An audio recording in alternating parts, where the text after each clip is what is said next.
Olá, boa noite.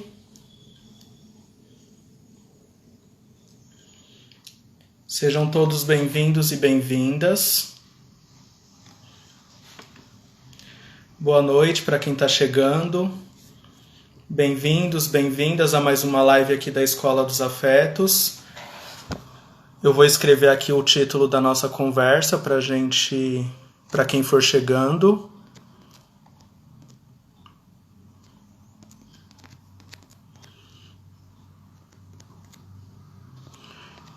Boa noite a todos, todas. Sejam todos bem-vindos e bem-vindas. Só estou escrevendo aqui o título, tá, gente? Não consigo fazer duas coisas ao mesmo tempo.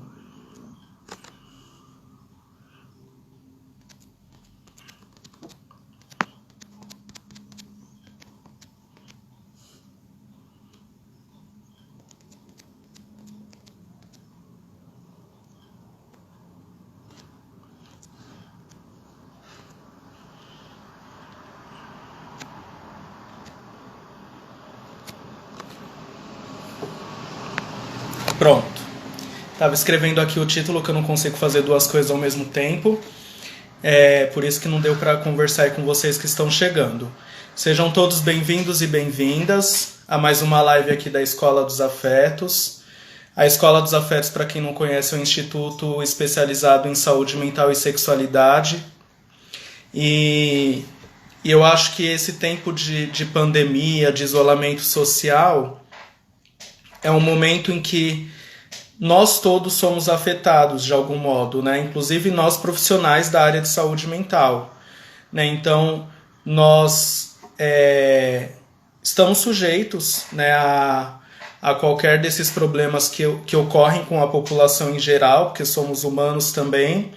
Também temos aí os nossos conflitos, as nossas dores, os nossos sofrimentos, né? E por isso que eu resolvi propor esse tema hoje, né? E convidei o Saulo para estar aqui com a gente para poder fazer parte aí dessa conversa, né? Para quem não conhece, o Saulo ele é psicólogo, psicanalista, mestre em psicologia pela PUC de Campinas, e ele é professor do curso de psicanálise do Integra, onde eu divido com ele a honra de poder dar aula também nesse curso, né? Nós somos colegas lá no curso do Integra, e já já ele vai estar aí para poder conversar com a gente sobre esse tema tão interessante, tão importante.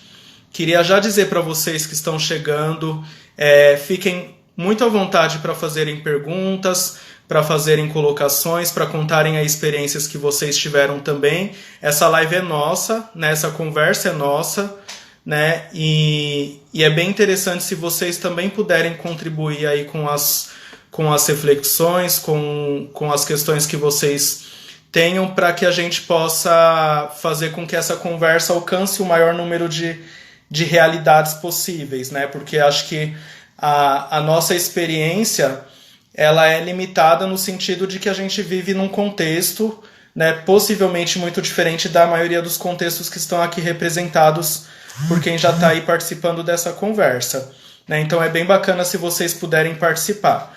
Todas as quartas-feiras eu estou fazendo live aqui pela Escola dos Afetos. Toda quarta às 9 horas da noite a gente faz lives, sempre tratando aí de temas relacionados à sexualidade e à saúde mental, né? Então, sem mais delongas, vou convidar aqui o nosso participante, né, o nosso convidado dessa noite, que é o Saulo, adicionando ele.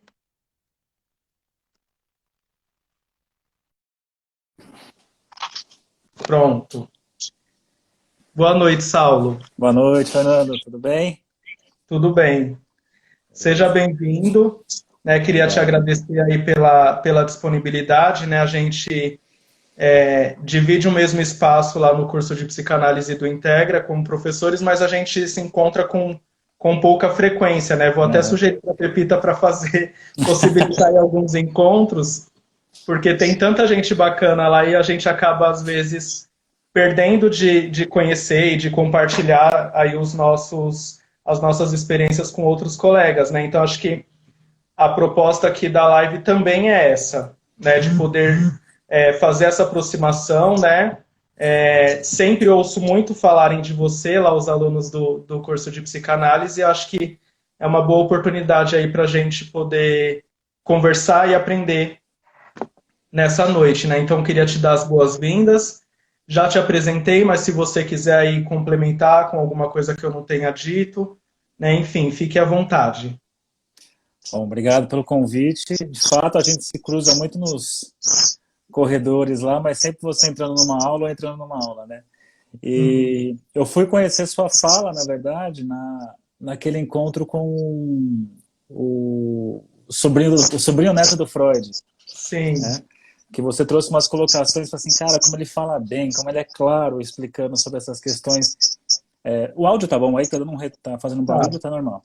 tá bom Que sim. são questões com questão de gênero e tudo mais, que eu acho um terreno, para mim, um pouco espinhoso para trabalhar, que sempre em aula eu vou falar desse assunto, aí uso termos errados, e enfim. E achei muito legal o jeito que você colocou. Então, prazer estar aqui. Tem uma galerinha assim que está entrando que eu conheço, outras eu não conheço, mas é isso. Aham. O meu áudio está fazendo barulho, ela falou. Quer ver? Deixa eu ver. Para mim tá normal. Pessoal, o áudio tá ruim. Deixa eu ver se é o meu. Se eu tirar, talvez eu tirar o microfone. Peraí. Esse é assim dá pra ouvir também? Não, tá alguma reverberação acontecendo. Agora que eu percebi um pouco de eco. Peraí, Quando tava com vamos ver. fone não tava melhor, eu acho. Melhor. Tem uns. Acho que quando eu falo dá um barulhinho. Mas dá pra escutar ou tá, tipo, horrível, Tá. pessoal? O pessoal fala assim, ó, áudio ruim com ruído.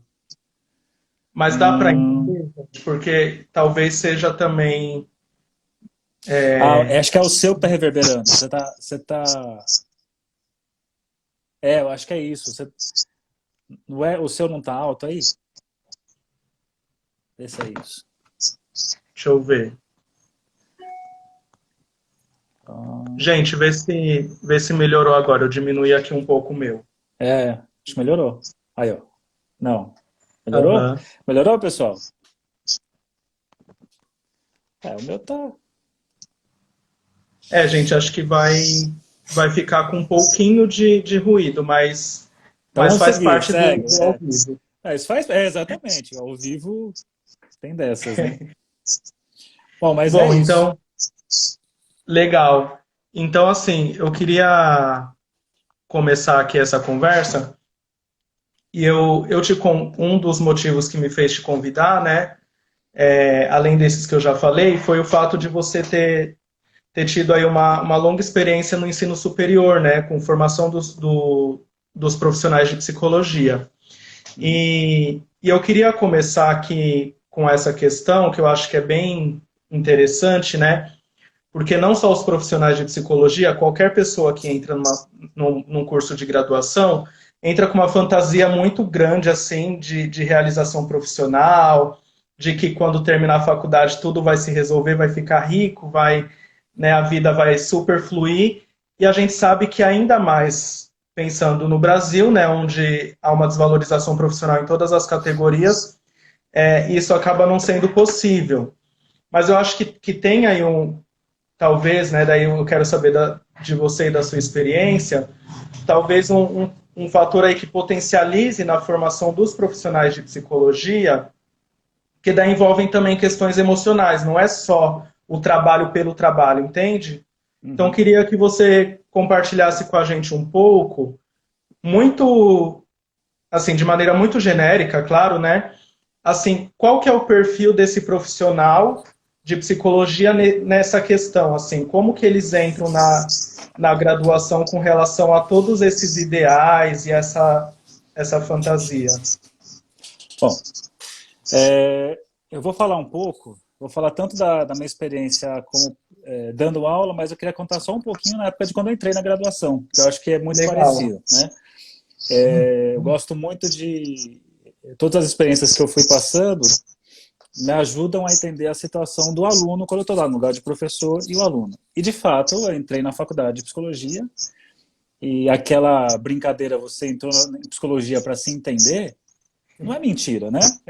Tem uma parcela de verdade, eu acho que tem alguma coisa que quem vai fazer psicologia tem uma certa pergunta ali que fica né, que é isso?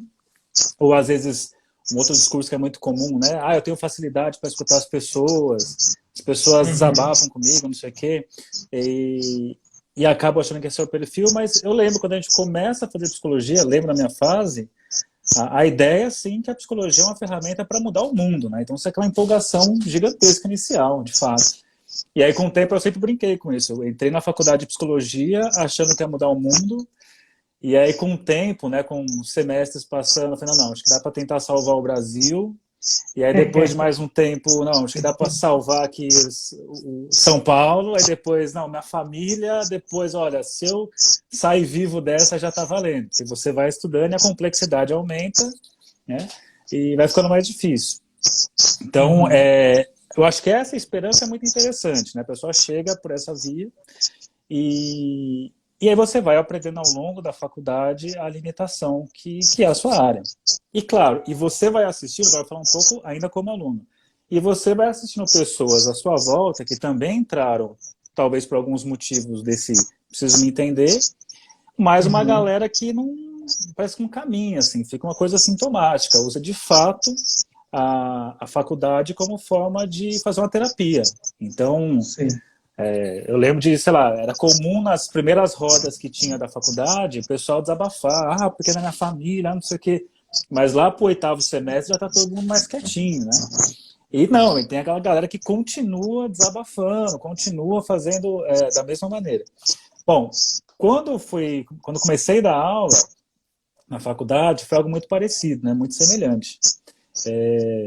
Agora eu tô aqui do lado, tô ali na frente, e eu tive a sorte de pegar tanto pessoal de primeiro semestre, eu peguei pessoal de 5º, 6º semestre e peguei gente assim no 8º, 9º, 10º semestre. E teve inclusive alguns que eu dei aula no primeiro semestre e dei aula que eles estavam se formando. Então eu vi a evolução.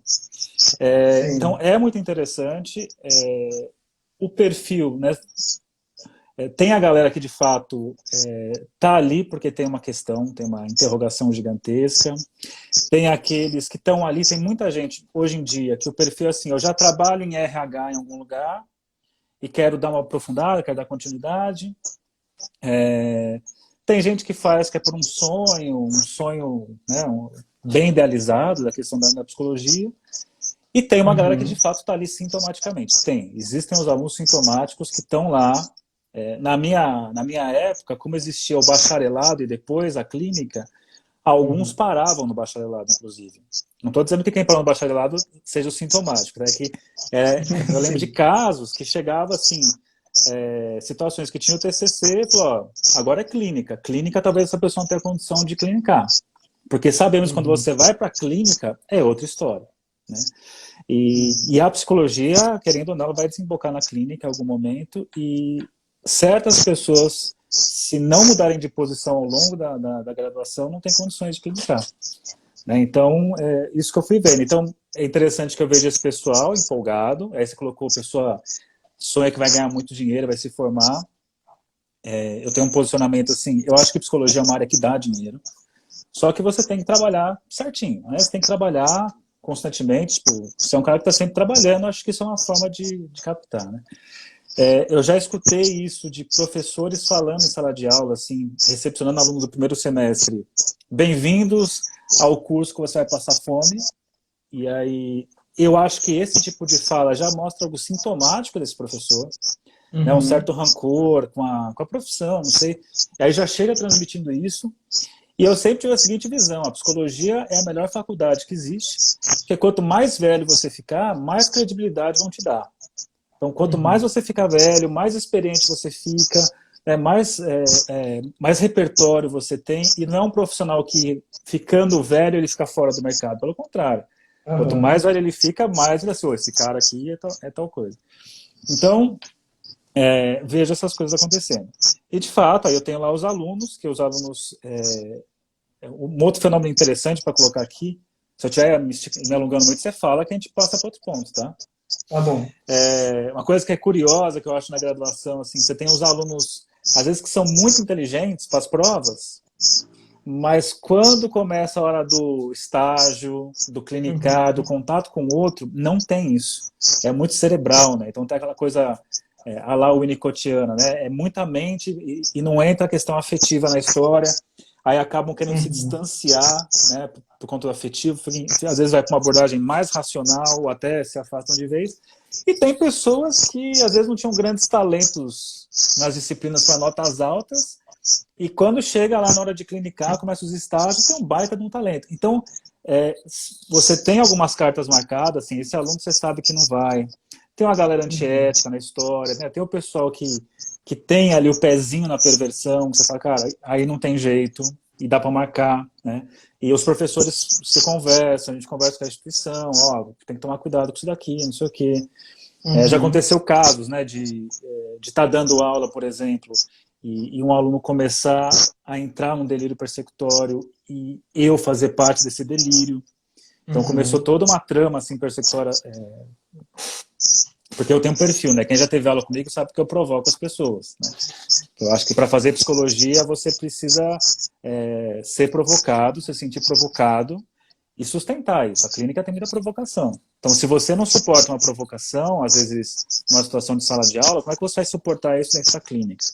Então, acho que a faculdade é um momento de falar disso, de provocar, de ler Marquês de Sade, de falar de sexualidade, de falar de tudo quanto é coisa. E tem pessoas que não dão conta disso, né? Pessoas que abrem um bico. E tem as pessoas que você vê que a coisa vai dar certo, a coisa caminha, e tem os alunos surpreendentes, que você achava que não ia muito longe, e de repente o cara começa, né? E acho que a faculdade de psicologia ela é muito democrática, que ela vai oferecendo várias disciplinas, e você pode achar um aluno que se encontra em determinada disciplina e se realiza. Ele, pô, achei onde eu sou criativo, onde é que eu consigo produzir, onde é que eu consigo, né? Então, acho que tem todas essas coisas. Então, o perfilzão, acho que não tem um perfil específico. Tem a galera que está lá sintomaticamente, tem a galera que vem numa toada, tem a galera perdida que muitos desistem. Em psicologia, muita gente desiste no meio do caminho, né? Mas, enfim, acho que quem segue trabalhando o seu sintoma, porque faz terapia ao longo da faculdade também, que é fundamental, acho que a gente vai tocar nesse ponto também, né? Fazer terapia ao longo da graduação é fundamental para não deixar o sintoma falar mais alto, né? Então, acho que é isso. Eu acho que é bem interessante essa questão, porque eu acho que também vale o quanto que as pessoas, na medida em que começam a entrar em contato com esses conflitos, dão espaço, né? Porque eu acho que quando você fala que tem gente que é muito bom na teoria, mas não dá conta quando vai para a clínica, é porque justamente tem uma negação aí de olhar para os seus próprios conflitos, porque a clínica joga tudo na nossa cara, né? Então, assim, aquilo que a gente vai escondendo ali, porque, de fato, olhar para uma prova, olhar para um livro, estudar e dizer o que o autor disse ou o que o professor disse, não exige tanto de nós, né, emocionalmente e psiquicamente. Agora, na medida em que a gente entra em contato com uma outra pessoa que tem muitos conflitos e que, como dizia uma professora minha, cada terapeuta tem um paciente que merece, né? Então, eles acabam chegando, nos escolhem por algum motivo também, então acho que, de fato, é uma questão inevitável aí. A Adriana, que é aluna lá do curso de psicanálise do Integra, está perguntando o seguinte: Saulo, nesse perfil que você está falando, qual é a base da inteligência emocional? Bom, nessas horas, quando eu falo disso, eu caio para o Winnicott. Acho que não tem jeito, e eu acho que a questão não querendo ser reducionista, mas assim, de tanto clinicar o dia inteiro, eu faço isso mais ou menos, sei lá, 18 horas por dia há 10 anos, você começa a olhar e você vê assim as bases seguras de self, né? Você vê ali coisas que de tanto clinicar você começa a enxergar essas coisas. Eu acho que essa questão desse afetivo, a base disso, pensando em o Winnicott, é pessoas que tiveram boa provisão ambiental, né? Não vou entrar em muitos termos técnicos aqui, mas acho que acima de tudo, quem teve ou que não teve, pessoas que resolveram procurar algum tipo de ajuda ao longo do processo. O que o Fernando falou é verdade. Essas pessoas que às vezes ficam muito no racional, podem fazer uma faculdade inteira em negação da coisa. Né? Vai querer entender a psicologia de forma cerebral porque não pode ressoar. E muitas vezes, quando ressoa, a pessoa não dá conta. Então, eu lembro de diversas aulas que eu dei, que eu estava lá na frente dando aula, e eu vou falando de certas coisas, é assim, eu sempre dei aula de psicanálise. Você pega, por exemplo, a abordagem winnicottiana, ela fala de coisas que doem, né? Ela fala de cuidados que são fundamentais, que nem todo mundo tem isso, e as consequências. Então, ela falando disso, falando do Lacan, falando do Freud. E aí eu vejo algumas pessoas, às vezes em sala de aula, começando a chorar, baixando a cabeça, né? Pessoal que sai da aula, pessoal que quer falar comigo depois da aula. Então, acho que, independente assim, de dizer quais são essas bases, qual a base para isso, dessa questão de lidar afetivamente com a faculdade, eu acho que a pessoa que está disposta e disponível a falar sobre isso, a entrar em contato com seus afetos, entrar em contato com suas emoções. Eu sempre tive boas experiências na faculdade como professor, porque eu provocava e eu tentava de alguma forma depois falar com essas pessoas. Então, diversos alunos que eram muito fechados, que, sei lá, que você via assim que ficava angustiado em várias aulas e tudo mais. Sempre tentei trazer essa galera para o diálogo, para conversar, chamava era muito comum o pessoal descer para o intervalo FIC e fico puxando essa galera, porque eu acho que é meio que convidar para falar, né? E encorajar a falar. Então, eu tive essa experiência na graduação, de ser encorajado a falar, isso me fez um bem gigantesco. Então, acho que esse encorajamento é necessário, mas que também passa como profissional. Acho que a coisa tem que passar por aí. Sim, eu acho que é bacana isso que você fala, né? Porque aí a gente entra no outro campo, né? Porque você estava falando de alguns alunos que têm aí alguns sintomas perversos, enfim. E se a gente for pensar, o campo do conhecimento, né? O campo do saber é um campo onde tem muito desejo, onde tem muita inveja, né? Onde existe aí uma glamorização muito grande, né? Então, alguns professores têm uma tendência a se colocar numa relação, de fato, muito vertical com os alunos, né? Como donos do saber. Né? Então, eu acho que, de fato, os professores, principalmente na graduação, eles têm mesmo isso que você falou, né? Essa função de fazer uma provocação, mas também, de algum modo, acolher. Sim. Porque daí eu acho que a gente pode entrar em um outro campo de professores que também são perversos e que acabam usando o seu conhecimento para, de algum modo, causar aí um conflito ou algo no outro que acaba depois não dando sequência, né? Porque eu acho que a ideia da provocação não é a provocação por si só, mas que tem um efeito de cura também, né? Por isso que eu acho que é inevitável. O Paulo Freire é uma figura assim, necessária para pensar a educação, não tem jeito. E eu vejo essas provocações que eu faço muito para que a pessoa, assim, quantas vezes o aluno já me deu foras assim, porque eu provoquei, ele foi lá e colocou uma verdade dele, eu achei sensacional. Porque eu falo assim, não é que eu sei mais que vocês, eu sei coisa que você não sabe, assim como você sabe coisa que eu não sei. E eu acho que esse lugar que a gente precisa ficar para isso é o professor num lugar vulnerável. Eu tô aqui, se precisar dar porrada, você vai dar porrada. Faz parte, vamos entender. Né? Tem certos alunos que só conseguem começar uma comunicação pela via violenta e depois você vai flexibilizando. E alguns professores, às vezes, acho que parecem perversos, mas às vezes eu acho que muitos estão com medo, né? Porque é um lugar de vulnerabilidade e você tem que estar à vontade com a sua vulnerabilidade. Então, assim, eu sempre gostei muito de dar aula e quem teve aula comigo é isso. Eu sacaneio os alunos, eles me sacaneiam, assim. É uma bagunça o tempo todo, no bom sentido, né? Agora, quando fica essa coisa de eu não posso fraquejar porque o aluno pode, de alguma forma, me desautorizar, mostrar que eu não sei alguma coisa.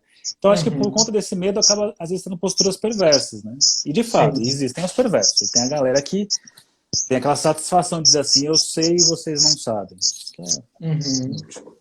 Tá muito... O pessoal tá reclamando do ruído aqui, não? Para mim, tá normal. Então, tá bom. Eu acho que é uma proteção, né? E eu acho que isso acaba entrando no campo da clínica, porque quantas vezes a gente também acaba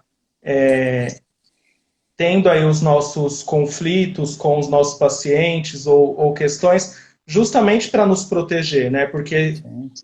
acho que existe essa fantasia, né, que eu até fiz lá na chamada para essa live, de que nós, profissionais de saúde mental, nós somos bem resolvidos emocionalmente, nós não temos problema nenhum, né? E o que pode acontecer? Às vezes, na relação com os nossos pacientes, a gente acaba assumindo esse lugar, semelhante ao que esses professores assumem, esse lugar perverso, justamente para nos proteger também dos nossos medos, né? Porque o paciente vai de claro que não intencionalmente, né? Mas eles nos colocam algumas questões que às vezes a gente não quer mexer.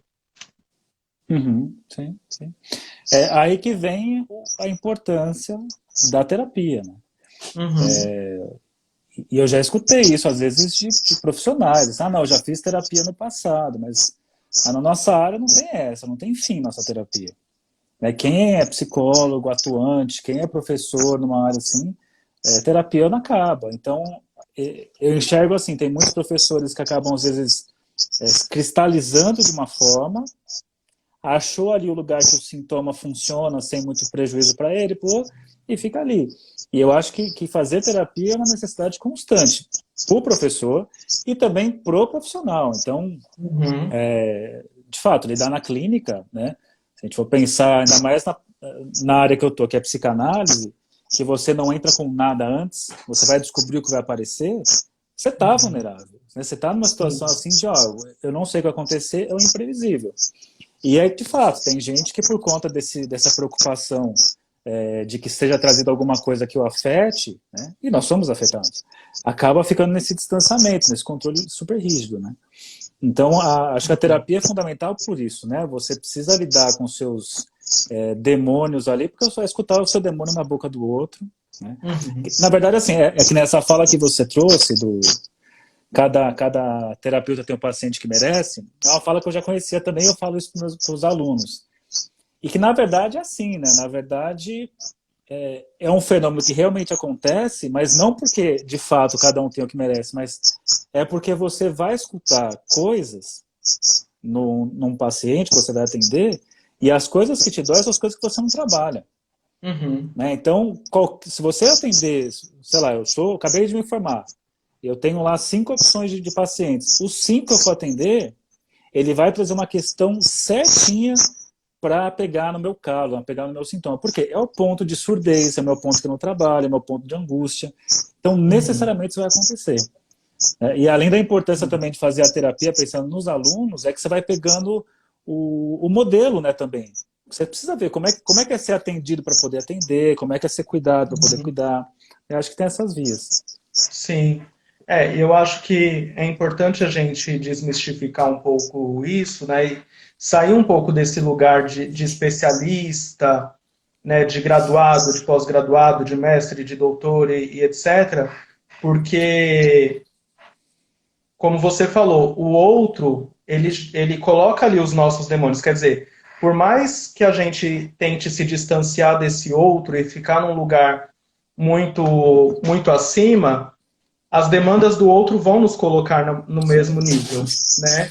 Então eu acho que é importante a gente pensar que não é que a gente não possa entrar em conflito com as questões que os nossos pacientes nos trazem, né? A gente pode e a gente E deve, e né? Nós estamos deve, vivos. sim.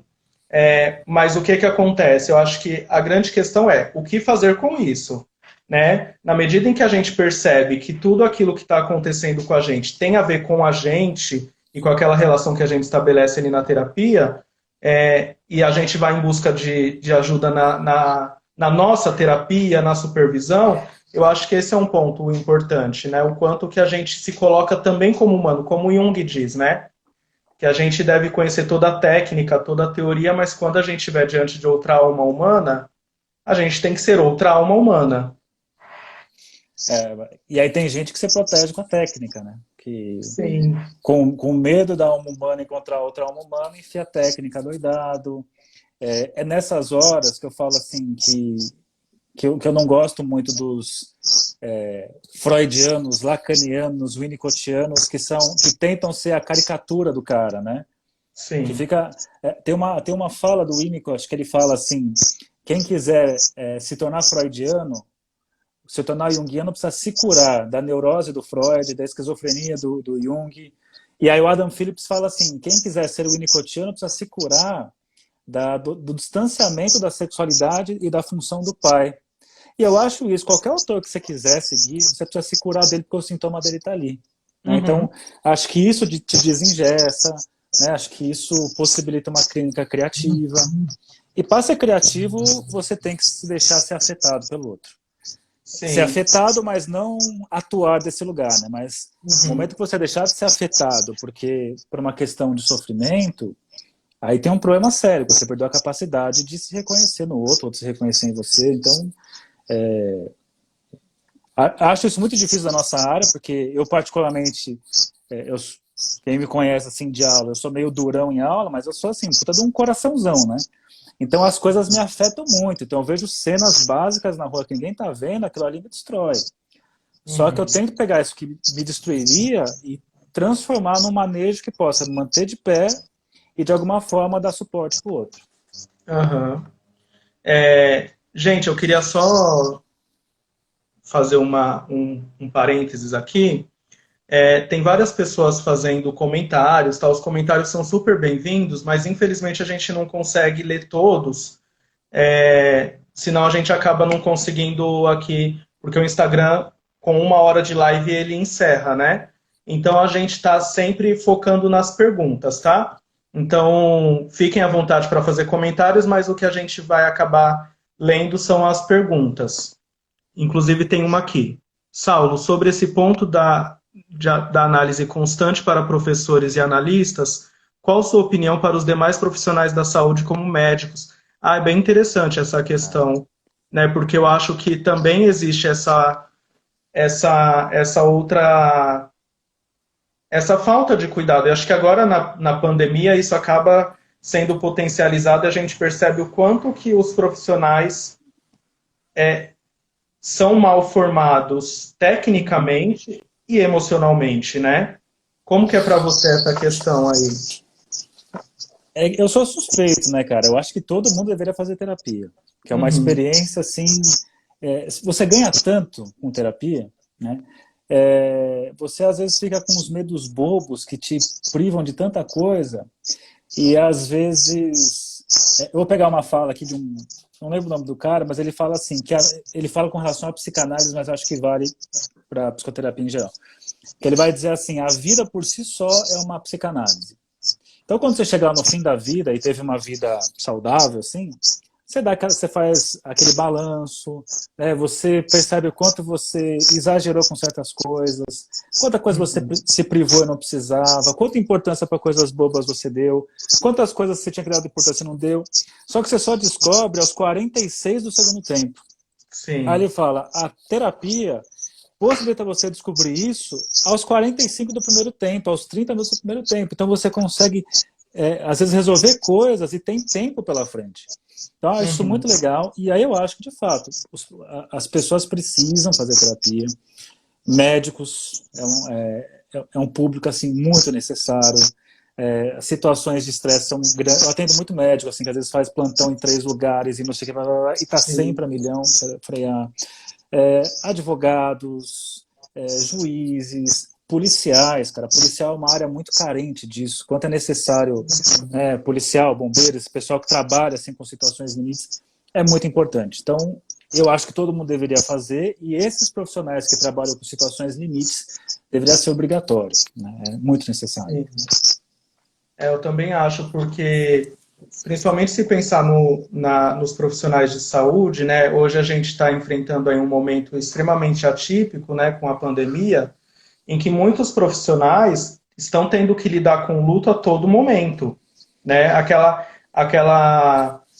coisa que antes, de repente, na rotina desses profissionais, o luto ocorria ali num momento ou no outro, né? Nesse momento que a gente está vivendo, ele vai acontecendo a todo momento. Então, quer dizer, se existe aí uma necessidade de um tempo para elaboração desse luto, com a pandemia não tem como, né? Porque enquanto você está elaborando, estão morrendo mais 3, 4 ali, né? Então eu acho que é super importante mesmo que esses profissionais, fazendo um link aí com o que a Adriana estava falando, que eles cuidem também da sua inteligência emocional, né? E a Adriana também perguntou como que é para você a questão da compreensão empática.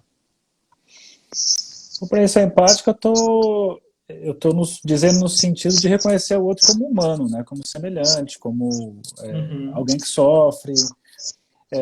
Eu tenho lá minhas reservas com a questão da empatia, eu acho que ela pode ser perigosa no sentido de, pode ser às vezes projeções da nossa parte, mas acho que tem questões humanas que são básicas, assim, né? Que todo mundo tem o direito de sofrer, acho que todo mundo tem esse direito. Quando eu escuto aquilo, eu acho que a pessoa pode sofrer, eu estou escutando aquela via de sofrimento. Às vezes, com alguns casos, eu consigo, acho, me colocar no lugar do outro, mas ao mesmo tempo eu sei que esse exercício é bem perigoso, porque a gente tem que voltar, porque senão você não consegue dar conta da clínica, né? Então, eu acho que essa questão empática, a compreensão empática que eu coloquei, acho que é compreender o que entendo, compreendo o que está dizendo, mas não sei exatamente o que você sente. Então, você vai precisar me falar o que você está sentindo, né? Então, é claro que também tem vários tipos de pessoas em momentos da terapia, porque tem pessoas que chegam, e eu enxergo uma das formas de pensar na terapia, é de você achar um lugar que você vê que você não é louco, né? Você, na terapia, poder falar coisas que você sempre guardou e eram bobas, né? Ou eram malucas, impensáveis, aí você fala e alguém fala assim, pô, isso é interessante o que você disse. E aí você fala, pô, eu nunca imaginei que eu pudesse falar sobre tal questão em algum lugar. Isso eu acho muito legal a terapia, porque as pessoas, às vezes, têm questões gigantescas, sei lá, o cara tem lá uma questão com a fusão da empresa, blá, blá, blá, mas ele vai para a terapia para contar do bonequinho de chumbo dele, que ele reencontrou caído lá atrás do móvel na casa da avó. Isso é muito legal. Então, aonde mais ele poderia falar isso? E aí você escuta, a pessoa fala assim, porra, eu nunca imaginei que eu fosse achar um lugar que pudesse escutar isso. Então, é um lugar assim de poder brincar com a sua loucura e ver que não é loucura. Tem uma frase do... Como é que chama ele? Ele vai dizer assim, loucura é não encontrar alguém que nos tolere. E quando você encontra alguém que escuta você, independente da maluquice, não é loucura. A loucura é quando você não encontra para onde falar. Então, é por aí. Sim. Tem mais uma pergunta aqui. Psicóloga Cláudia, eu acho. Ela diz o seguinte, qual o limite de neutralidade em casos de atender colegas conhecidos, como numa cidade pequena, colegas e alunos de faculdade que você conhece e convive? Eu acho que essa é uma questão também bastante polêmica aí, né? Acho que existe uma diversidade bastante grande aí de pensamentos com relação a isso. Como que você vê essa questão aí? Qual que é o limite de... Então, o limite, antes do limite, eu volto no ponto. Valorizem o tripé. Terapia pessoal, supervisão e um grupo de estudos, de formação. Se uma pessoa às vezes me procura, como acontece, como dava na faculdade, dava na FMU, tinha muitos alunos, quero fazer terapia, não sei o quê. O que você faz é o que você faz com qualquer pessoa que te procura. Vamos marcar uma entrevista. Vamos marcar às vezes 1, 2, para sentir o quanto é possível esse trabalho. Porque às vezes a pessoa chega, sei lá, me procurava achando que ia encontrar o Saulo da aula lá, né? Que taca as dias na cabeça dos alunos, que fala um monte de besteira, não sei o quê. Sim. E na hora da terapia não é por essa via que eu vou estar ali, né? Então, também tem um certo desencanto quando encontra. Então, às vezes é legal fazer umas 2 entrevistas, ver se rola. Acho que cidade pequena acaba sendo mais difícil mesmo, porque as pessoas né, estão próximas. Mas aquele negócio também assim de não posso cruzar com um paciente, uma pessoa conhecida, que pode ser conhecida. Se tiver. Já foi esse o tempo que é isso, né? Então, sei lá, eu faço formação e tem aula lá que eu assisto com o meu analista, e é isso. Só que aí não é aquela coisa assim, que no final dá aquela piscadinha, essa é para a sua sessão, né? É uma coisa bem separada. Eu acho que o fundamental é isso, a pessoa te procura, você precisa fazer a entrevista, Aí você leva isso para sua análise, você leva isso para sua supervisão. Você tem lá um grupo que você já trabalha, você discute com o pessoal. Eu acho que quando você tem esse amparo, né, esse tripé para te amparar, fica mais fácil para ser ético na sua decisão sobre atender uma pessoa ou não. Claro que, pensando nos limites, é difícil falar de limites, mas, por exemplo, se a pessoa é muito próxima, aí eu acho que não, porque, de certa forma, custa a amizade, né? Custa uma certa proximidade. Então, claro, eu posso atender uma pessoa que vira e mexe, eu cruzo para algum lugar. Mas acho que é diferente da pessoa que eu frequento a casa do irmão, ou do, sei lá, vai ter pizza toda vez a pessoa está lá. Aí eu acho que já começa a ficar desconfortável para todo mundo. Sim. Eu acho que esse ponto é bem importante, né? Porque é importante a gente olhar também para o nosso incômodo, porque às vezes também fica muito essa ideia de que o que vale ali é só o incômodo do paciente. Se para a pessoa está tudo bem, para mim também. Mas eu acho que a gente corre um grande risco, né? A gente compromete a vida do outro quando a gente não está confortável naquele lugar, né? E eu acho que aí é em várias questões, né? Quando a gente não está confortável com o preço que a gente cobra, quando a gente não está confortável com essa ideia se tem que cobrar a primeira sessão, não tem que cobrar, né? Com essas questões mais contratuais mesmo, né? Mais burocráticas da terapia, tudo isso tem que estar muito, muito confortável para a gente, para que aí o outro também se sinta à vontade e ver o quanto que aquilo faz sentido para ele, né? E eu acho que tem uma questão aí bem, bem importante quando a gente fala da importância da terapia, da supervisão, por quê? Eu percebo que muitos profissionais têm aí esse desejo, e é claro que isso é muito bom, de sempre estar fazendo cursos, de sempre estar se aprofundando, de se aprimorar, de fazer cursos de especialização, cursos mais breves, enfim. De sempre estar cuidando desse ponto, dessa área aí da atuação profissional, que é a questão intelectual, mas não investe na terapia, né? Que daí volta um pouco naquilo que a gente estava falando, que tem a ver com o tripé, né? Que, quer dizer, tem que ter sim uma base teórica muito boa, porque a gente também não está aqui para dar conselho ou para fazer trabalho de autoajuda ou coisa do tipo, né? Então, existe toda uma técnica aí por trás, mas também tem questões emocionais que precisam ser cuidadas, né? O que você não, é aquilo, o que você não trabalha em você é seu ponto surdo. Você vai ser surdo e cego nisso e aí você vai prestar um desserviço, né? Por isso que o investimento no cuidado afetivo, do inconsciente, sei lá como a gente vai chamar aqui, é fundamental. A parte intelectual, claro, precisa, para não ficar só uma tantufa, faz qualquer coisa, só vai no feeling, mas eu acho que tem que ter esse outro lado também, né? Esse equilíbrio. Sim. Tem uma pergunta aqui, mas antes de entrar nesse ponto, só para a gente encerrar um pouco essa questão, como que você vê uma outra questão que a gente vê aí com bastante frequência, porque daí também existe aí dentro das áreas psi, né, da área de saúde mental, várias possibilidades de trabalho, né? E eu acho que existe uma ideia de que as pessoas que estão na clínica têm que fazer terapia e quem vai atuar em outras áreas não precisa, né? E acho que também é importante falar um pouco sobre isso. Como que você vê essa questão?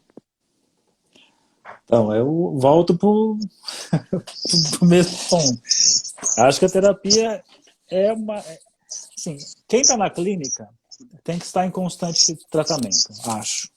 Faz uma análise, finaliza, dá um tempo, depois começa uma outra, talvez com outra pessoa, né? Porque é um processo constante, né? Não é um processo de eliminar sintomas, né? É um processo de... o psicólogo, ele tem uma formação cultural gigantesca, né? E é uma formação cultural que vai para fora, vira para dentro também, e ele tem que ver onde vai alocar todas essas coisas. Claro, eu acho que a pessoa que não vai atuar na clínica, mas é psicólogo, atuando em outras coisas, Acho que ela tem que passar também, talvez não precise o tempo todo desse acompanhamento, mas acho que tem que passar por aí, né? Acho que é necessário porque nós lidamos com uma coisa que é muito complexa, que mente, afeto, coisas que são inapreensíveis. Você pode até ter testes para tentar de inteligência, não sei o quê, mas tem muita coisa acontecendo que passa do nosso controle, né? E você é afetado por isso. E quando você é afetado por isso, você responde a isso consciente e inconscientemente. Então, acho que precisa também passar por essa experiência, né? E eu sei que isso é uma coisa que eu já escutei, tá? De várias pessoas. Tem muita gente que se frustrou de não ir para a clínica. Porque ir para a clínica não é tão... assim, talvez não seja tão simples, você tem que ter uma paciência gigantesca. Eu consegui ir para a clínica, acho que de uma forma legal, porque como eu dava aula de música, eu fui aos poucos abrindo uma agenda de aluno e colocando paciente, e aí uma hora eu consegui ter lá uma certa quantidade. Mas tem gente que acaba não indo e acaba meio que pegando uma certa aversão da clínica. Acaba ficando como até o sintomático, assim, não quero saber da clínica, não preciso de terapia, sou mais prático, sou mais não sei o quê. Então, eu desconfio, acho que toda forma de negação tem uma certa desconfiança. Se a pessoa está tão bem resolvida, então dá uma passadinha lá, ué. O que você tem a perder, já que não tem problema nenhum? Então passa lá, né? Sim. Aí tem uma pergunta aqui do Ivan perguntando como que você vê o processo de formação de psicanalistas fora da faculdade de psicologia. Cara, é difícil aí, né? É uma formação... Ser psicanalista é uma formação que leva a vida inteira, muito complexa, que eu acho que exige, assim, muito estudo, mas também contato com arte, né? Com cultura, com viajar, com experiências diferentes. Eu acho que não é um curso assim que você faz, um curso de 3 anos, pronto, está resolvido. Então a pessoa vai fazer o curso lá, sei lá, nas escolas de formação, ela sai ali com o básico, o kit básico, igual a gente quando sai da faculdade, sai com o kit básico. E aí aí volta, é o tripé, precisa fazer análise, psicanálise, se você quer falar de psicanálise, você tem que fazer análise, acho, né? Ou se pode fazer terapia? Pode. Psicoterapia? Sim, mas se você quer ser um psicanalista, faça a psicanálise. Acho que é mais lógico. É para você passar pela experiência do inconsciente num outro lugar. A supervisão e o grupo de estudos. Então, acho que essa é uma formação constante, mas não é só ler o Freud, não é só ler Lacan. É ler várias coisas, é ler sobre, sei lá, questões raciais, questões culturais, ler de tudo, ler sobre fotografia, entrar nas experiências do mundo. Porque quando você vai, e claro, e todo tipo de literatura que tiver, né? Eu tenho a sorte que meu pai tem banca de jornal, então eu cresci no meio de revistas e gibis, então eu li de tudo, assim, continuo lendo. Então é muito legal, porque quando a pessoa fala alguma coisa, os autores te ajudam a escutar. Então tem coisas que eu escuto que não foi o Lacan que me mostrou, o Winnicott, foi o Chico Buarque, pô, sei lá, teve um trecho da música que fala isso, ou então lembrei, pô, tem lá uma passagem, né, eu lembro lá de uma passagem do Chico Bento enganando o diabo que vendeu a arma para ele. E aí quando o diabo vai buscar a alma, ele mostra no contrato que escreveu arma e entrega o revólver, assim. Pô, puta sacada do significante do Lacan. Então, assim, as coisas em todos os lugares. Então, acho que o psicanalista tem essa formação do tripé, o estudo formal, mas tem que estar atento que tudo que está à volta dele ele pode agregar na formação e na escuta. Eu acho isso bem, bem interessante, porque, assim, principalmente para a gente que está em São Paulo, é um estado extremamente multicultural, né? Então, assim, a gente vai atender pessoas que têm as mais diversas profissões, as mais diversas religiões, e é óbvio que é até impossível, né, até por questão de tempo, a gente ser especialista em tudo. Não tem como. Mas eu acho que a gente tem chato também. Justamente. Mas eu acho que a gente tem que ter aí uma disponibilidade para ir se inteirando aí com as questões, né? E eu aproveito essa fala para introduzir aqui a pergunta do Rodrigo. Ele perguntou sobre as terapias online, quais cuidados devem ter, e eu também queria acrescentar aqui na pergunta dele uma outra questão, que daí você, enquanto supervisor, né, e não necessariamente enquanto psicólogo, de psicanalista, queria saber como que você tem percebido, porque a gente fala muito sobre as influências que essa pandemia tem tido sobre as pessoas em geral, né? Então, eu queria que você falasse um pouco do ponto de vista da supervisão, como você tem percebido que essas questões têm afetado os psicólogos? Tá. Estamos esgotados. Ah, desculpa, Primeira deixa eu coisa. Diga. só te interromper. Várias pessoas perguntaram aqui, eu fiquei de responder, acabei me envolvendo no assunto, esqueci. Perguntaram se a live vai ficar gravada, vai sim, tá, gente? Fiquem tranquilos que vai ficar gravada no IGTV. Pronto. Tá. Então, como tem afetado os psicólogos? No primeiro momento, foi uma coisa assim, acho que por conta das aulas, dos cursos que eu estou sempre divulgando, quando começou a pandemia, muita gente me procurou. Pode dizer assim, Saulo, o que você está fazendo agora com a pandemia? E nós vamos ficar sem pacientes, né? Vai atender com... nunca atendi por Skype ou pelo Zoom. E eu lembro a pessoa perguntando assim, como é que eu faço para atender pelo Skype? Eu falei, é igual como se não fosse por Skype, a mesma coisa. A pessoa fala, você escuta e... né? Claro, foi o começo ali. Teve uma coisa, e eu vou falar isso aqui, que eu acho que é importante, que foi uma dica que eu dei para todo mundo que eu dou supervisão, porque, e aí, falando dos pacientes deles e dos meus, que no primeiro momento, quando veio a questão da pandemia, o assunto virou pandemia.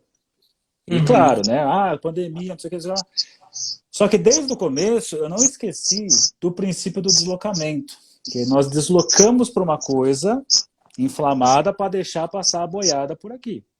Então, com as pessoas que eu atendo, eu fui escutando isso, mas eu fui mostrando assim, ó, tipo, isso que a pessoa está sofrendo com o Covid já estava lá. A crise no casamento não é o Covid, o confinamento. A relação com a filha, com o filho, não é de agora. Então, desde o começo, eu fiz questão de apontar isso para a pessoa voltar para a sua neurose de sempre. Claro que tem agora um fator que tem aí um vírus que pode acontecer XYZ. E eu passei isso para as pessoas que eu dou supervisão. Falei, cuidado para não ficar escutando só Covid e não escutar a pessoa, o ser humano. É a regra básica. Você não fica em cima do sintoma, você vai atrás da pessoa. Se você, sei lá, é humanista, vai atrás do homem que está ali, do humano. Se você é psicanalista, vai atrás do sujeito que está ali. Sim. Então, eu acho que essa foi uma manobra que ajudou muito a mim e as pessoas que eu trabalho de supervisão oriento.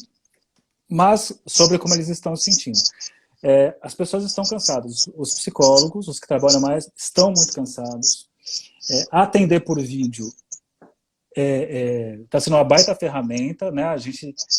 Sou muito grato à nossa profissão porque ela pôde sobreviver e se manter nesse momento de crise para várias profissões. O Brasil, saiu hoje, né, o dado, acho que metade da população está desempregada no Brasil.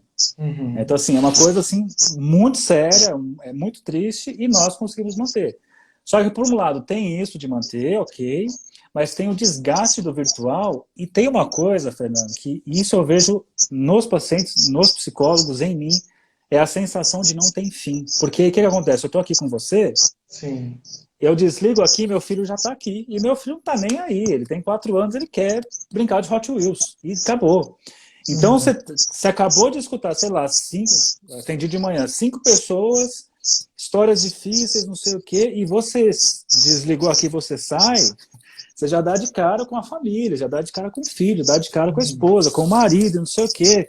E aí você está tentando absorver o que você escutou ali, e já vem essa sobrecarga. Então, assim, eu tenho escutado muito isso. As pessoas estão com a sensação, os psicólogos, de que não tem pausa. Então, a gente está numa contínua e não está parando.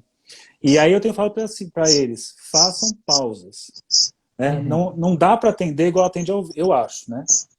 Quando eu atendo presencial, às vezes eu atendo 8 pessoas seguidas numa boa. Virtual não dá. Eu falei, atende 2, para, sei lá, vai tomar uma água, vai olhar para algum lugar, vai fazer outro, sai da tela.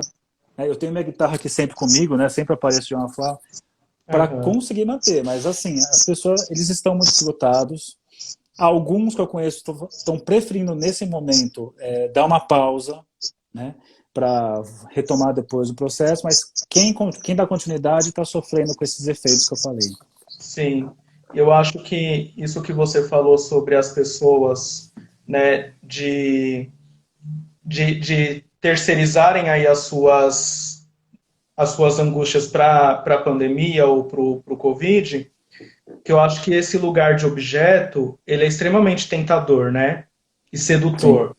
Então, acho que no momento, esse momento que a gente vive é um momento onde a oportunidade para ir para o lugar de objeto foi assim, juntou o útil ao agradável, né? Aham. Então, acho que possivelmente as pessoas estavam aí começando a caminhar nesse sentido de se olharem enquanto sujeitos, daí vem o vírus que tira o controle de todo mundo, que mostra que a gente não tem controle de nada, então voltar para esse lugar é bastante tentador. A gente, infelizmente, a gente está chegando aí nos 5 minutos restantes da live. Eu vi que tem várias perguntas aí que as pessoas fizeram. Infelizmente, a gente não vai conseguir responder hoje, mas eu já digo para o Saulo que a gente vai ter que retomar essa conversa, porque, pelo menos para mim, foi bastante interessante, né? Acho que o pessoal aí gostou também. Sim. Gente, queria agradecer a todos vocês que participaram aí da nossa live. Fiquem à vontade aí, as pessoas que estão no meu Instagram, a acompanharem o trabalho do Saulo lá no Instagram dele, as pessoas que estão no dele acompanharem o meu trabalho no meu Instagram. A gente vai combinar aí outras conversas como essa. Essa live vai ficar salva no IGTV e também no meu canal do YouTube, então vai poder, quem foi chegando aí no finalzinho e não pôde acompanhar desde o início, vai ter a oportunidade de acompanhar. E eu queria, né, convidar vocês que estão aí nos acompanhando para a próxima quarta-feira. A gente tem aqui no meu Instagram, toda quarta-feira às 9 eu estou fazendo live sempre com um convidado diferente, com temas aí relacionados à sexualidade e à saúde mental. Tem 3 minutinhos aí para encerrar, então eu queria já te agradecer, Saulo, mais uma vez pela participação, por ter nos ensinado aí, nos ajudado aí com a sua experiência, e você queria passar aí para você deixar aí o que você gostaria aí para as pessoas como considerações finais. Bom, Fernando, obrigado pelo convite. Admiro o seu trabalho. E até falando disso de estar cansado, eu estou num momento assim que eu estou fugindo de live, estou fugindo de câmera. Mas eu falei para minha esposa, falei assim, não, o Fernando eu faço questão, cara. Eu falei, o cara é muito gente fina e ele tem um trabalho muito bonito, então eu faço questão de estar lá. Então, obrigado pelo convite. Acho que esse tema é muito legal de falar, né? Vi várias pessoas que na trajetória dei aula, que é bacana falar para essas pessoas e que possam se cuidar, que possam cuidar cada vez melhor da nossa profissão, que é tão necessária, e nesses tempos de Covid a gente vê o quanto é mais ainda necessária, só que para Uhum. poder cuidar, nós precisamos ser cuidados. Então não tem como cuidar do outro sem ter cuidado de si. Então cuidem de vocês, para que vocês possam cuidar dos outros. E é isso, foi uma satisfação falar com vocês. Sim. Embora seja muito mais interessante cuidar da vida do outro, a gente tem que É, cuidar do nosso também, né? pois é. Bom, gente, então, gratidão aí a todos vocês que nos acompanharam, né? E é isso. Até a próxima. E, Saulo, mais uma vez, obrigado. Até Tchau, tchau. mais. Tchau, gente.